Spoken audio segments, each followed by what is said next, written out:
Tuhan. Terima kasih Tuhan. Hanya di dalam nama Tuhan kami Yesus Kristus kami sudah berdoa dan kami siap untuk mendengarkan firman-Mu. Haleluya. Amin. Silakan duduk saudara.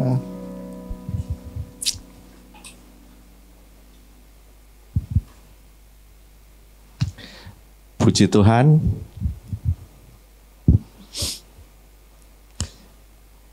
Oke, udah duduk semua, saya tunggu. Shalom.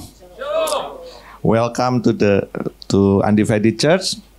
Undivided Church kita memiliki tagline atau hashtag Church for the Justified Sinners, yaitu gereja untuk orang-orang berdosa yang dibenarkan oleh karena karya penebusannya, yang dibenarkan karena anugerahnya.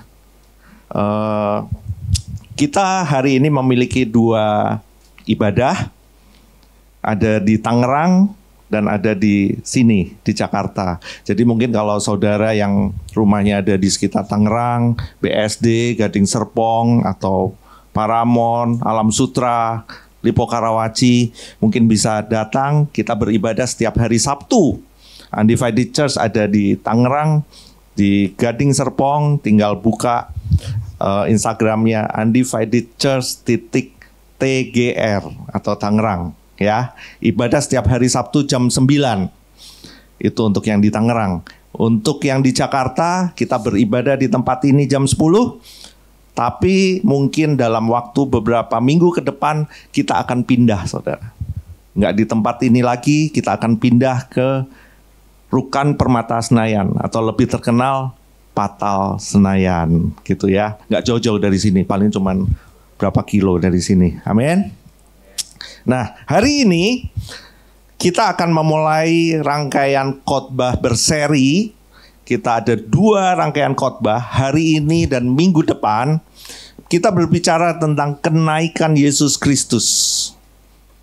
Jadi masa-masa di mana Yesus sudah bangkit dari kematian dan mempersiapkan untuk kenaikannya gitu. Kita akan berbicara tentang kenaikan Yesus Kristus.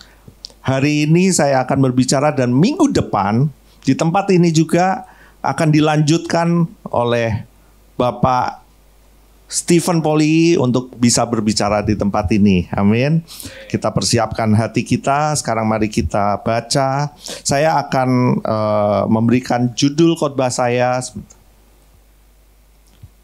God always be with you. Coba sebutkan God always be with you. Oke, kita akan ambil di dalam Matius 28.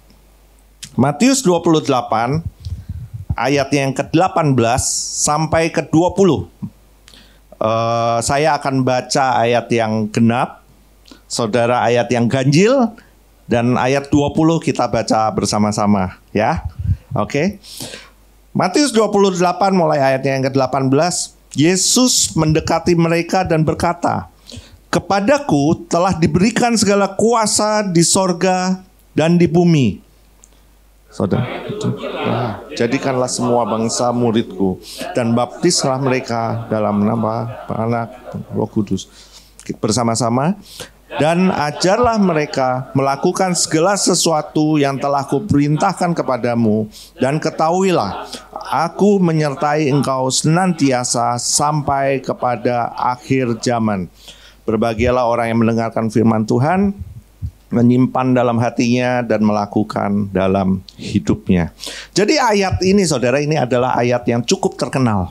Ayat yang seringkali dikhotbahkan di gereja-gereja. Kenapa? Karena ini adalah ayat ini adalah bicara tentang amanat agung. Apa itu amanat agung? Amanat agung adalah satu perintah Yesus kepada murid-muridnya untuk melaksanakan pergi. Jadikanlah semua bangsa muridku, baptiskanlah mereka, dan ajarlah mereka. Itu amanat agung, saudara. Tapi hari ini, saya nggak akan lebih fokus ke dalam amanat agungnya. Tapi hari ini saya akan lebih fokus kepada murid-muridnya, lebih fokus kepada siapa murid-murid itu, lebih fokus kepada apa janji Tuhan terhadap murid-muridnya. Amin. Kalau kita lihat inti dari amanat agung itu, yaitu kita sebagai muridnya pergi dan memuridkan. Nah, kalau kita baca Matius 28 ayat yang ke-16, itu bicara dan seterusnya, itu bicara tentang Injil sebagai amanat agungnya. Nah, tapi pertanyaannya di sini satu. Pertanyaannya, siapa di sini yang merasa sebagai murid-murid Kristus? Bisa angkat tangan? Siapa yang merasa sebagai murid-murid Kristus? Siapa yang tidak merasa sebagai murid-murid Kristus? Boleh angkat tangan? Oh, nggak ada. Yang nggak angkat tangan bingung ya? Malu. Itu pertanyaannya, saudara. Karena kita sering menganggap murid Kristus itu kadang-kadang seperti murid-murid pada umumnya. Kita kan sering berpikir bahwa murid itu seperti apa. Kita tahu semua kata murid itu seperti gimana.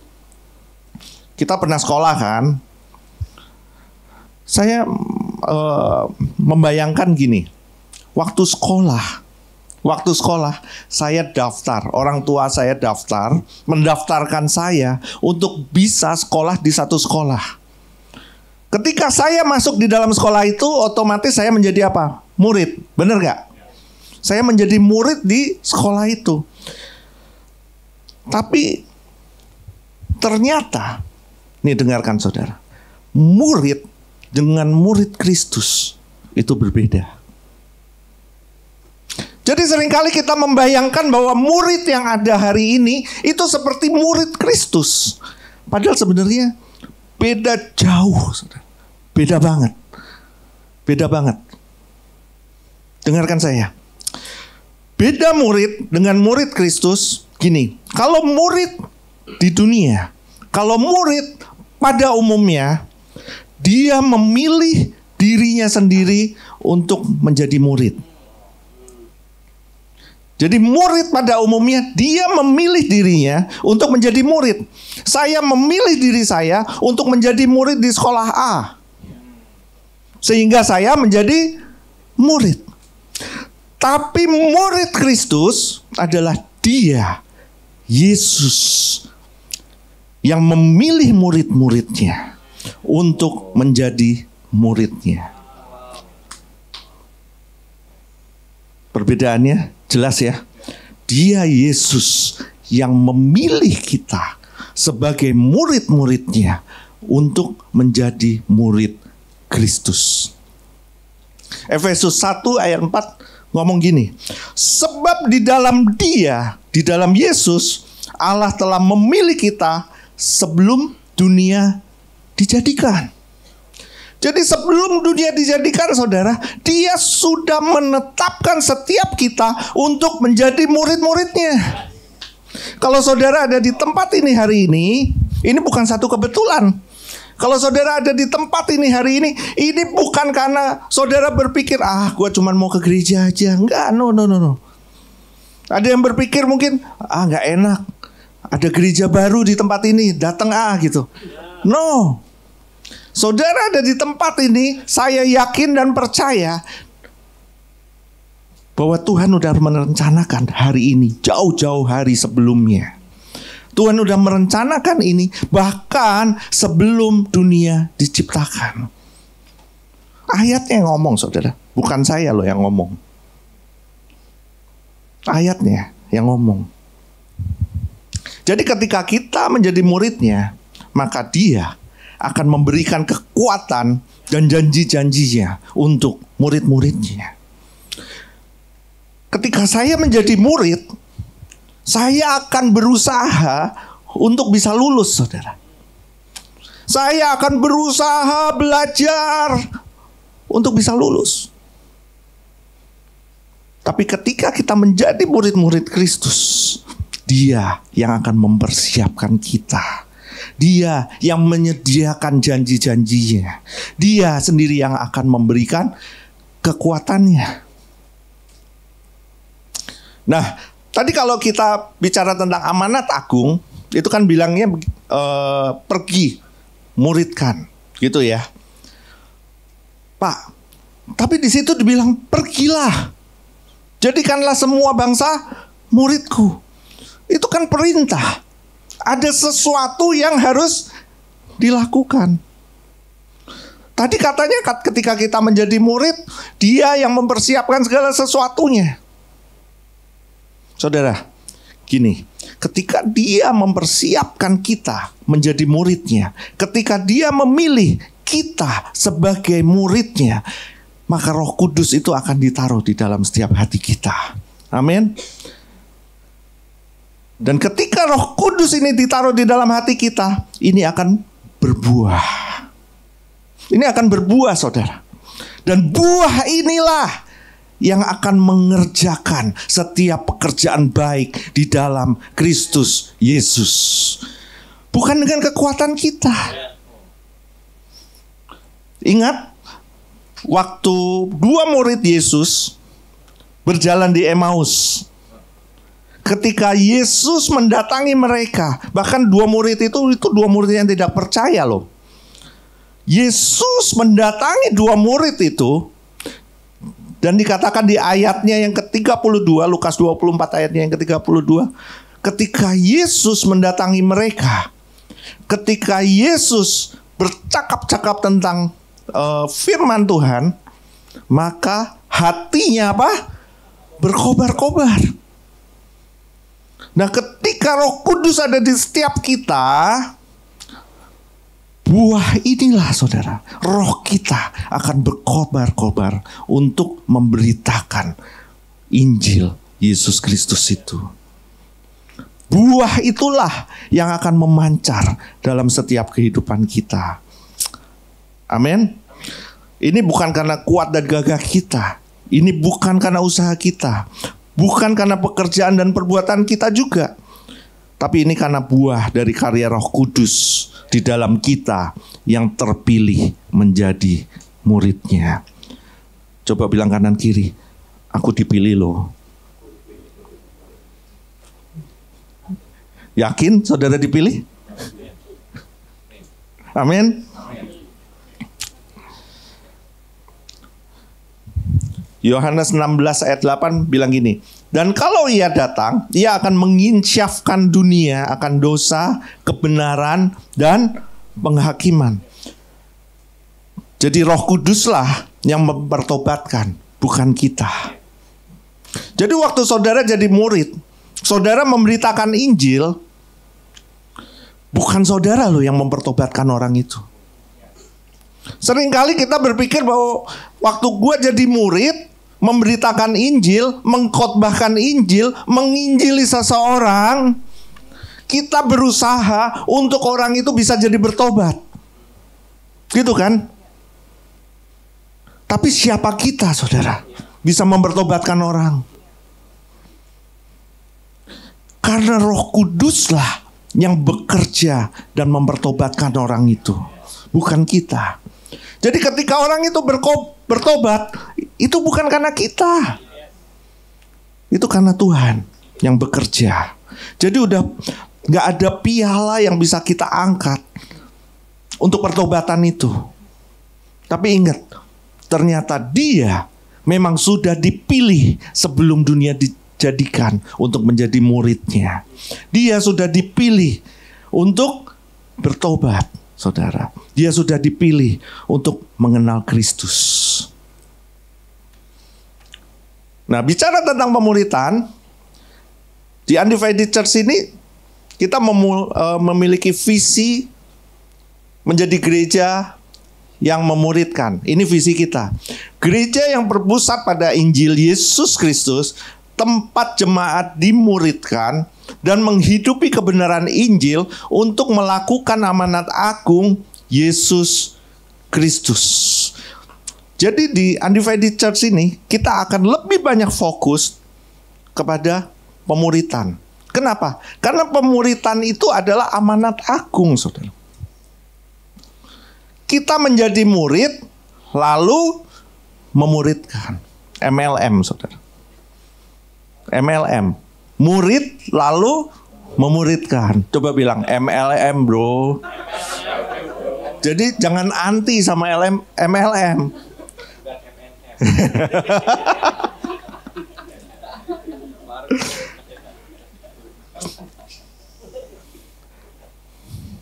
Nah, nanti kita akan baca kalau di dalam Matius, coba kita buka.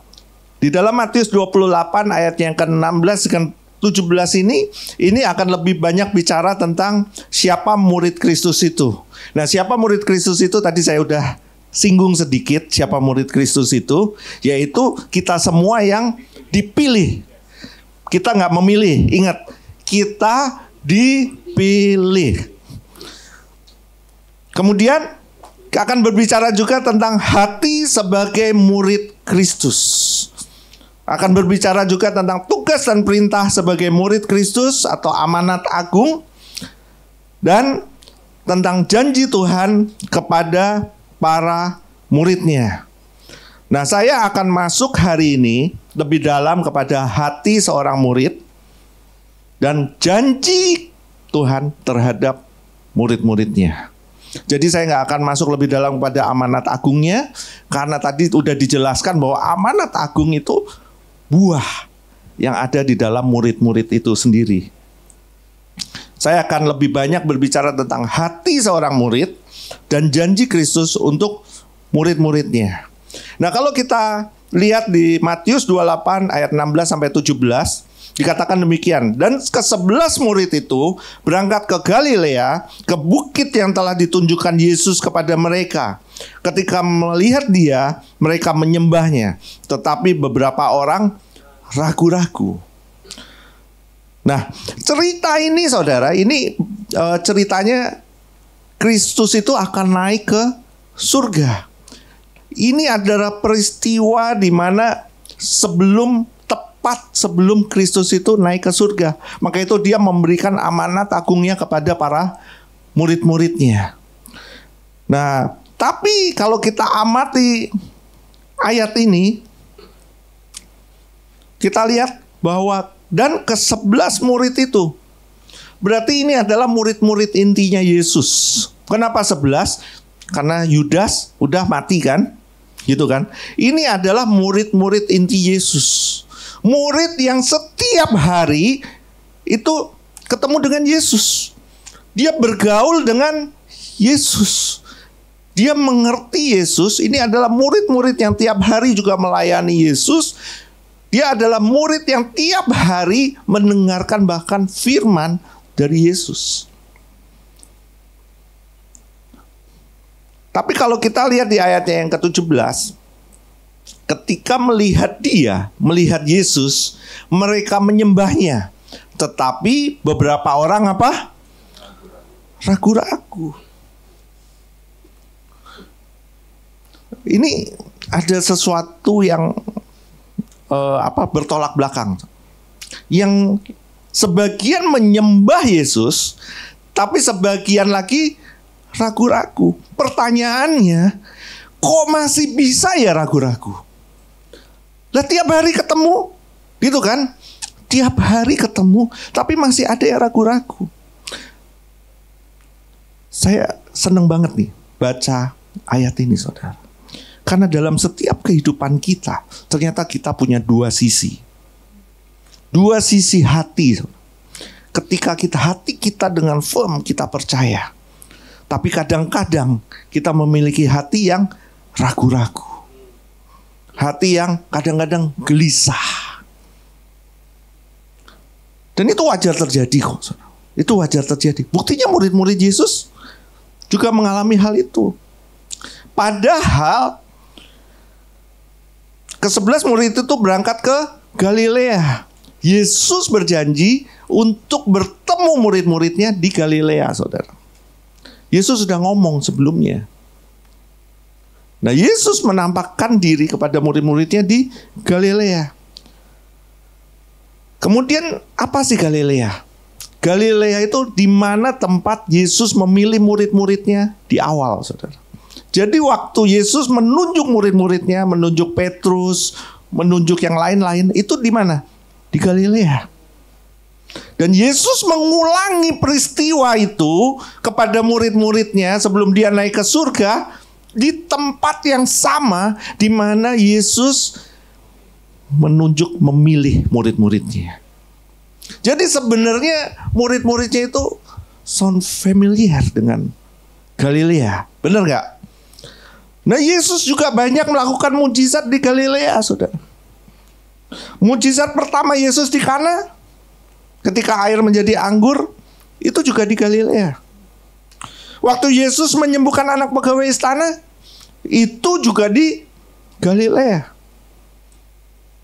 Waktu Yesus dielulukan, Minggu Palma, itu juga dibilang bahwa Yesus Nazaret, orang Galilea. Yesus punya alasan sebelum dia naik ke surga. Dia bertemu dengan murid-muridnya di Galilea. Tapi yang anehnya murid-muridnya tetap memiliki hati yang ragu-ragu.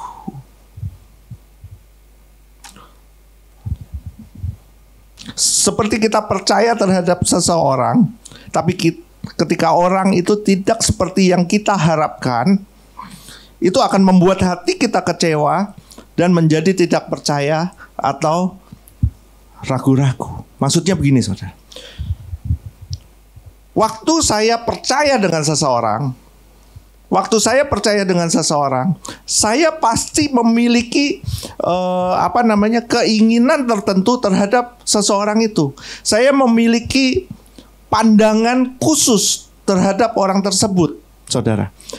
Tapi ketika orang itu menjadi tidak seperti yang saya inginkan, maka saya akan menjadi kecewa. Saya akan menjadi ragu-ragu terhadap orang itu yang tadinya percaya. Saya akan gelisah. Kenapa? Karena orang itu tidak seperti yang saya harapkan ya. Kan saya pasti punya pengharapan terhadap orang itu sebelumnya, gitu kan? Nah, murid-murid Yesus itu memiliki pengharapan terhadap Yesus sebelumnya. Murid-muridnya ingin Yesus itu menjadi Mesias buat mereka. Murid-muridnya ingin Yesus itu menjadi raja atas Israel. Dan mereka murid-muridnya berpikir, wah ini Yesus luar biasa. Ini bisa jadi hero, bisa jadi pahlawan buat setiap kita. Tapi kenyataannya apa? Yesus ngomong sama murid-muridnya, sebentar lagi aku akan mati. Mesias kok mati? Yesus ngomong, sebentar lagi aku akan mati. Terus Yesus juga bilang, sebentar lagi aku disiksa. Lah, yang namanya Mesias, yang namanya Raja atas dunia ini, yang namanya Pencipta, masa disiksa? Cukup berfirman, penyiksa itu pasti tumbang kan? Harusnya begitu. Itu yang dipikirkan murid-muridnya. Sehingga ketika Yesus berkata seperti itu, timbullah keraguan-raguan dari murid-muridnya itu. Lah waktu berita tentang kebangkitan Yesus aja, murid-muridnya gak percaya. Bahkan ada 2 yang jalan ke Emmaus karena tidak percaya. Gitu kan? Yohanes 14 ayat 1. Janganlah gelisah hatimu, percayalah kepada Allah, percayalah juga kepadaku. Di rumah Bapakku banyak tempat tinggal. Jika tidak demikian, tentu aku mengatakannya kepadamu, sebab aku pergi ke situ untuk menyediakan tempat bagimu. Saudara, kalau kita baca di Yohanes 14, seluruh ayat di Yohanes 14, ini adalah kala di mana Yesus ini lagi ngobrol sama murid-muridnya. Peristiwa ini adalah peristiwa di mana Yesus belum disalib, saudara. Dia ngobrol sama murid-muridnya, jangan gelisah hatimu. Kenapa? Karena Yesus tahu murid-muridnya gelisah. Percayalah kepada Allah, percayalah kepadaku. Hari itu Yesus tahu murid-muridnya hatinya gelisah dan ada ketidakpercayaan pada murid-muridnya. Kenapa? Yang tadi saya cerita, apa yang murid-murid kan harapkan, kok kenyataannya berbeda dengan apa yang diharapkan. Nah, kita juga sering seperti itu terhadap orang-orang. Ketika kita menaruh sesuatu terhadap seseorang, kalau dia tidak seperti apa yang kita harapkan, maka kita bisa tidak percaya terhadap orang itu.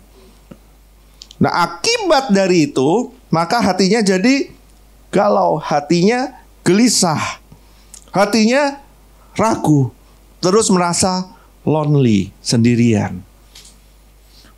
Murid-murid ini selalu bersama-sama dengan Yesus. Kebayang, kehilangan orang yang diagung-agungkan, kehilangan orang yang sangat diandalkan, saudara. Ketika kehilangan itu, kita akan merasa sendiri, saudara. Ketika kita kehilangan orang yang kita kasihi, kita juga akan merasa lonely, sendirian.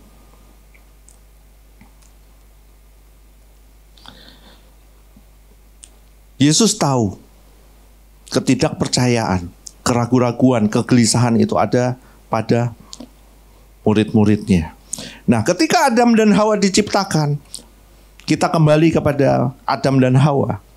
Ketika Adam dan Hawa diciptakan, mereka selalu bersama-sama dengan Tuhan. Tapi dosa membuat mereka terpisah dengan Tuhan. Dan dosa inilah yang membuat cemar setiap hati kita. Ketika hati kita cemar, kita terpisah dengan Tuhan. Jadi dosa membuat kita terpisah dari Tuhan. Manusia diciptakan hanya untuk memuliakan Dia. Ini pada awalnya manusia diciptakan itu hanya untuk memuliakan Dia.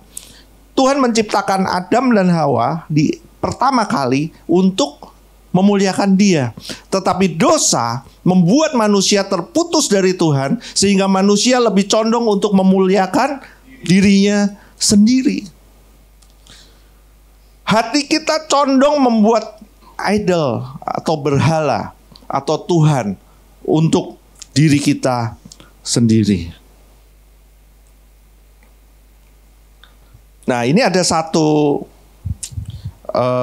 penulis dari Blaise Pascal mengatakan, there is a God-shaped vacuum in the heart of every man which cannot be filled by any created things, but only by God, the Creator, made known through Jesus.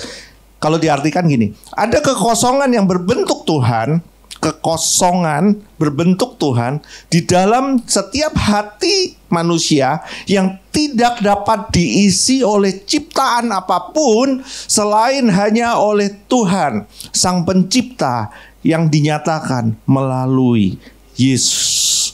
Jadi hati kita, saudara, ini ada kekosongan yang memang seharusnya ini hanya bisa diisi oleh Tuhan, Pencipta kita. Tapi seringkali kita mengisi kekosongan hati kita ini dengan apa? Dengan Tuhan-Tuhan yang lain. Ketika kita mengisi dengan Tuhan-Tuhan yang lain, ini membuat kita semakin terpuruk, saudara. Kita, ini semua karena dosa. Manusia mengisi kekosongan hatinya dengan Tuhan-Tuhan yang lain. Apa itu? Kekayaan, duit. Duit jadi Tuhan, saudara. Pasangan kita jadi Tuhan. Bahkan pelayanan kita jadi Tuhan. Kita mengisi hati kita dengan Tuhan-Tuhan yang lain.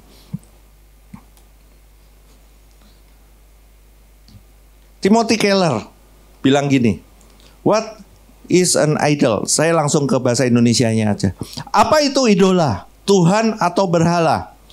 Itu adalah sesuatu apapun yang lebih penting bagi Anda daripada Tuhan, apapun yang dari hati dan imajinasi Anda inginkan lebih daripada Tuhan.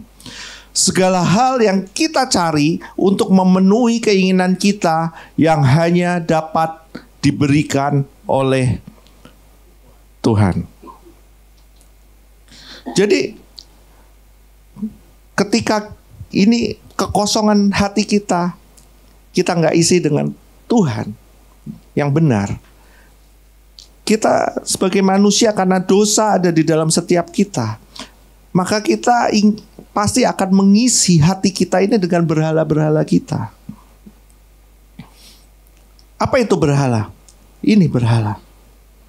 Segala sesuatu apapun yang lebih penting bagi Anda daripada Tuhan. Saudara bisa cek hati saudara. Kira-kira apa ya yang lebih penting dari Tuhan? Ngomong sih gampang saudara.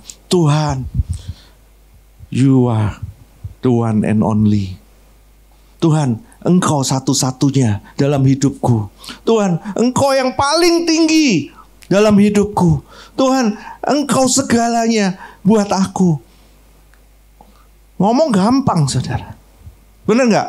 Tapi waktu saudara menghadapi masalah,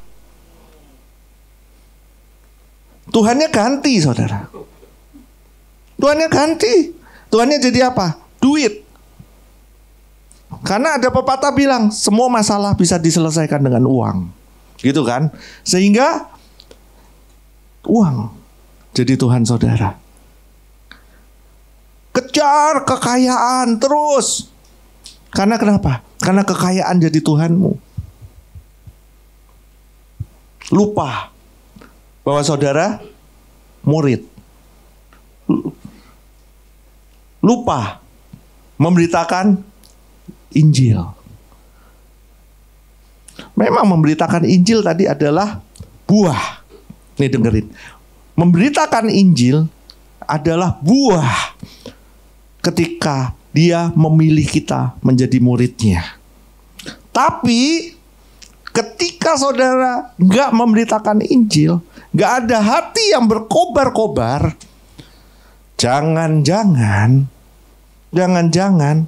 saudara bukan murid. Jangan-jangan loh, saya bilang jangan-jangan gitu kan. Jangan-jangan, gak nuduh nih, jangan-jangan. Tapi saya percaya di tempat ini semua murid. Semua di tempat ini murid.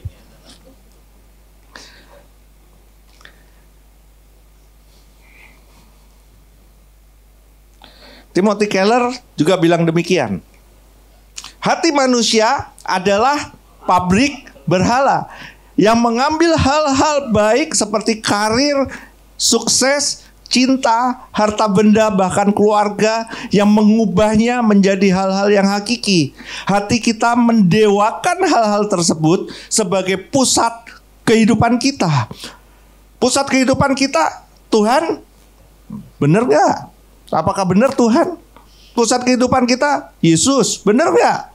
Atau pusat kehidupan kita, harta, atau cinta, atau kesuksesan? Hati kita mendewakan hal-hal tersebut sebagai pusat kehidupan kita karena menurut kita hal-hal tersebut dapat memberi kita makna dan keamanan, keselamatan, dan kepuasan jika kita mencapainya.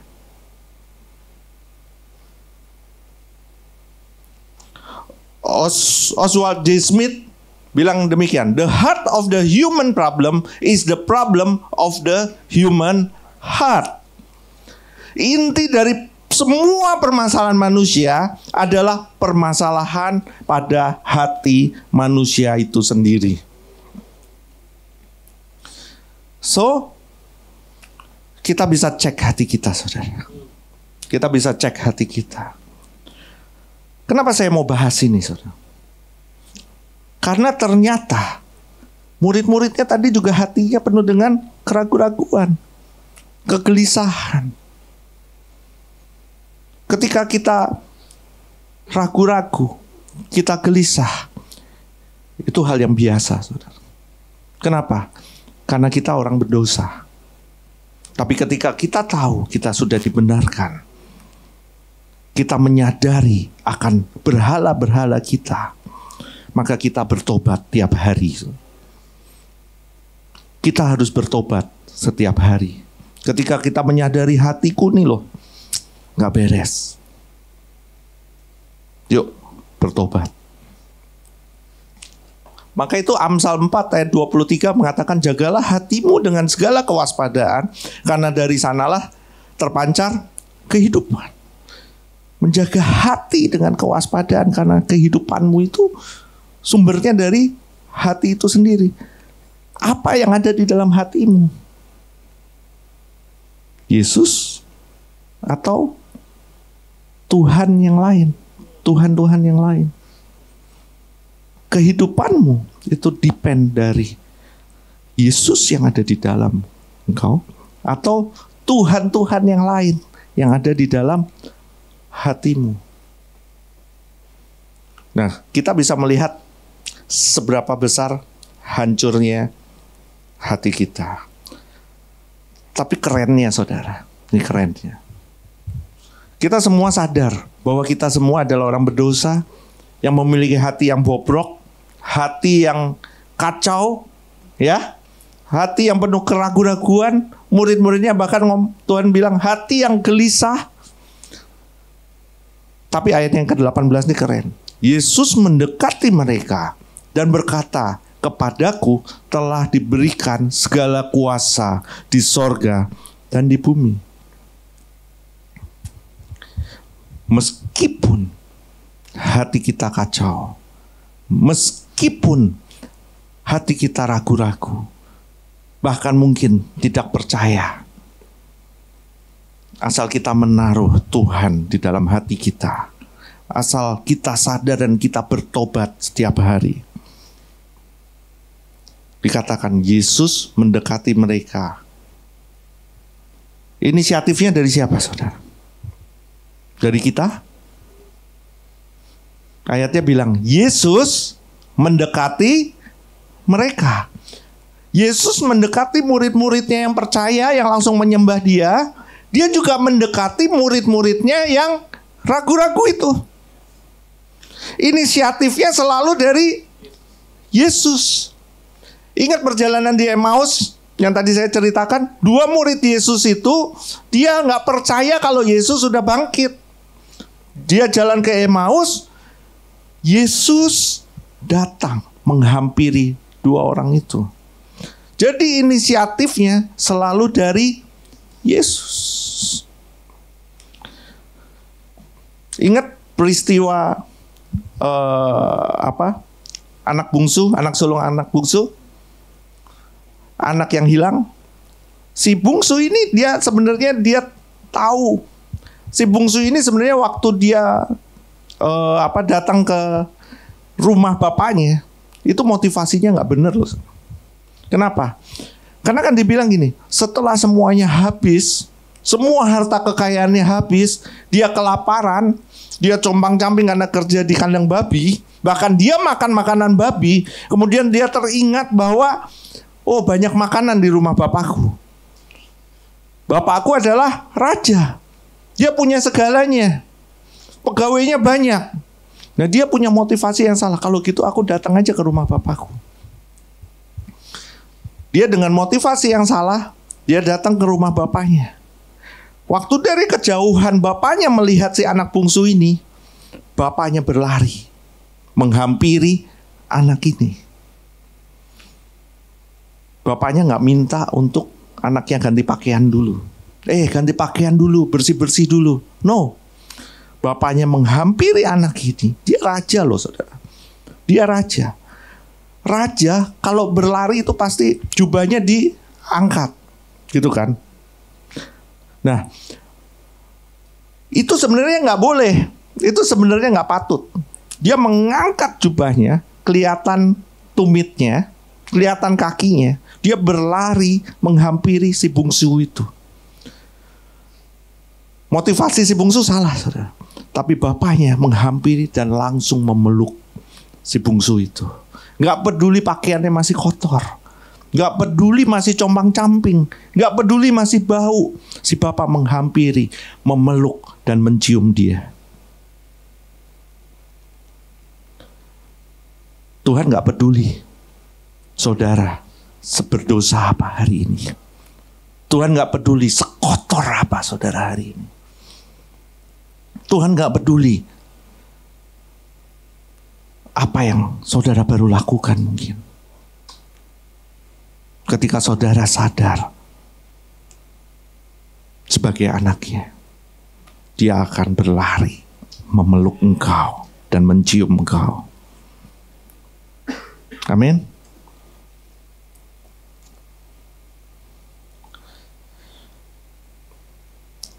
Ayatnya berkata, kepadaku telah diberikan segala kuasa di sorga dan di bumi. Saudara, lewat karya kematiannya dan kebangkitannya, segala kuasa ada di tangan Yesus. Tidak ada kuasa lain yang bisa mengalahkannya. Dia sudah menang atas maut. Dia sudah menang atas kematian. Sehingga kita yang seharusnya mati karena dosa, hari ini boleh ikut bangkit dan hidup. Hati kita ditebus, saudara. Ketakutan kita ditebus. Kesendirian kita ditebus juga. Ketakutan kita ditebus waktu Yesus di Taman Getsemani. Dia berdoa. Dia ketakutan luar biasa. Sehingga peluhnya pun sampai meneteskan darah. Kesendirian kita juga ditebus. Yesus terpisah oleh Bapanya. Amin.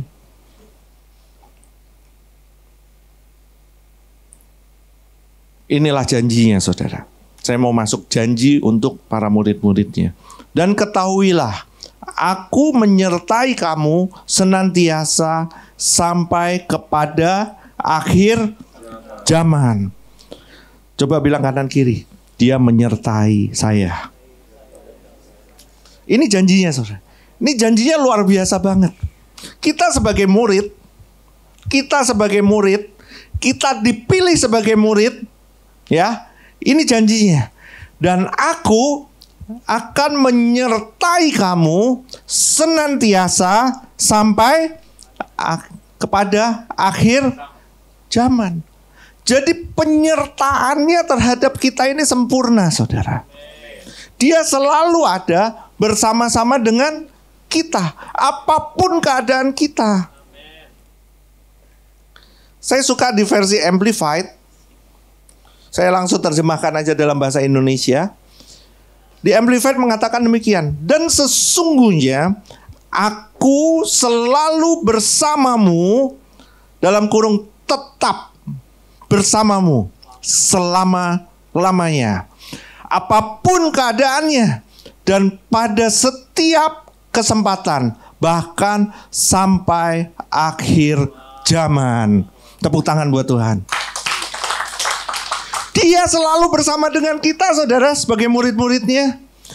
Tetap bersamamu selama-lamanya. Apapun keadaanmu hari ini, keadaanmu lagi di bawah, lagi di atas, keadaanmu lagi berdosa mungkin hari ini, keadaanmu habis bikin dosa mungkin hari ini, apapun pekerjaanmu, dia selalu bersamamu, apapun keadaannya. Dan pada setiap kesempatan. Ketika kau menjadi muridnya, gak ada tuh istilah Roh Kudusnya kabur. No, Roh Kudus gak pernah kabur, saudara. Roh Kudus berhabitasi di dalam setiap kita. Roh Kudus tinggal diam di dalam kita. Roh Kudus selalu ada bersama-sama dengan kita. Apapun keadaanmu, apapun masalahmu. Amin. Coba kita baca bareng-bareng yuk, supaya masuk dalam hati kita. 1, 2, 3. Dan sesungguhnya aku selalu bersamamu, tetap bersamamu selama-lamanya, apapun keadaannya, dan pada setiap kesempatan, bahkan sampai akhir zaman. Amin. Penyertaannya sempurna atas setiap kita. Penyertaannya sempurna. Kita udah gak sendiri lagi, saudara. Kita udah gak sendiri lagi. You are not alone. Dia selalu bersama-sama dengan kita. Waktu Yesus terpisah dari Bapaknya, waktu Yesus menjalani salib itu, dia berteriak hari itu, Eloi, Eloi, lama sabatani. Bapa, Bapa, mengapa engkau meninggalkan aku? Kenapa? Itu adalah masa terkelam dari Yesus hari itu. Dia terputus dari Bapaknya karena dosa. Dia yang tidak berbuat dosa dibuat menjadi dosa supaya kita yang berdosa beroleh keselamatan dan kehidupan itu. Kita sebenarnya harusnya mati, saudara. Hari ini boleh memperoleh kehidupan karena Dia yang hidup harus mati buat setiap kita. Dia yang selalu bersama-sama dengan Bapaknya, hari itu harus terpisah dari Bapaknya. Untuk kita semua yang terpisah dari Tuhan, hari ini boleh selalu bersama-sama dengan Dia. Amin. Waktu itu kemudian Yesus berkata, it is finished. Sudah selesai. Dia sudah menyelesaikan semuanya di atas kayu salib. Waktu dia berteriak, it is finished, maka tabut itu terbelah. Tirai itu terbelah dari atas ke bawah, saudara. Dan saat itu juga semua orang di luar tirai itu bisa masuk menghampiri tabut itu. Maksudnya apa? Kalau tadinya tabut itu nggak bisa didatengin sembarang orang. Yang bisa masuk ke dalam tabut itu cuman siapa? Imam-imam. Yang bisa masuk ke dalam tabut itu cuman dalam tanda kutip yang orang-orang kudus aja. Hari itu waktu Yesus mati di atas kayu salib, waktu dia berkata it is finished, sudah selesai, maka tirai itu terbelah. Semua orang bisa menghampiri tabut itu. Ini mau mengatakan gimana? Bahwa kita semua yang tadinya terpisah boleh saat ini kembali hubungannya bersama-sama dengan Dia. Amin. Adam berbuat dosa, membuat keterpisahan kita dengan Bapa. Hari ini Yesus, Dia turun dari surga dan menebus setiap kita. Akhirnya Dia harus mati di atas kayu salib. Untuk setiap kita yang terpisah ini boleh menjadi satu bersama dengan Bapa. Dia harus mati dan bangkit supaya kita yang mati menjadi hidup. Dia harus naik ke surga agar kita yang sendirian dapat bersama-sama dengan Dia dan sampai kekekalan. Dia harus naik ke surga, saudara. Supaya apa? Roh Kudusnya turun atas setiap kita semua. Yesus cuma ada di Israel. Tapi ketika Dia naik ke surga, Roh Kudusnya bisa turun untuk setiap umat pilihannya. Ketika hari ini saudara dan saya ada di tempat ini, kita semua karena dipilih. Dan saya percaya Roh Kudus ada dalam setiap saudara. Amin. Roh Kudus itu gak bicara tentang harus bisa bahasa roh. No. Enggak. Bahasa roh adalah salah satu karunia Roh Kudus. Tapi gak harus selalu itu. Kalau saudara yakin, saudara dipilih, saudara percaya, maka Roh Kudus itu ada di dalam setiap saudara. Amin. Kita baca bareng-bareng. Yohanes 14 ayat yang ke-20. Bersama-sama 1, 2, 3. Pada waktu itulah kamu akan tahu bahwa aku di dalam Bapa-Ku dan kamu di dalam aku dan aku di dalam kamu. Wow, kamu akan tahu bahwa aku, Yesus, ada di dalam Bapakku, dan kamu, kita semua nih, ada di dalam Kristus, dan Kristus ada di dalam kita. Jadi waktu Bapa melihat kita, itu Bapa nggak melihat kita lagi, saudara. Dia melihat Kristus, anaknya, yang ada di dalam kita dan mendekap setiap kita.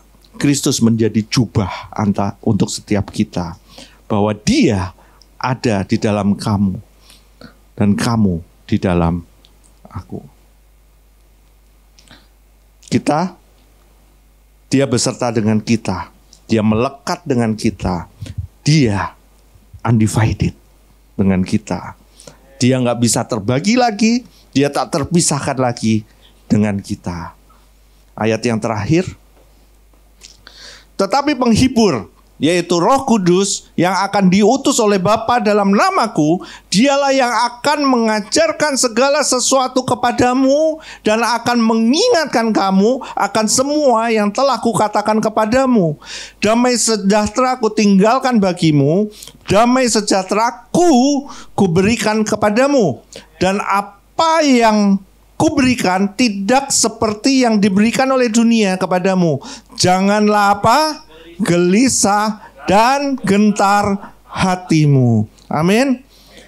Roh Kudus, berkat dari kenaikannya, Roh Kudus ada di setiap kita.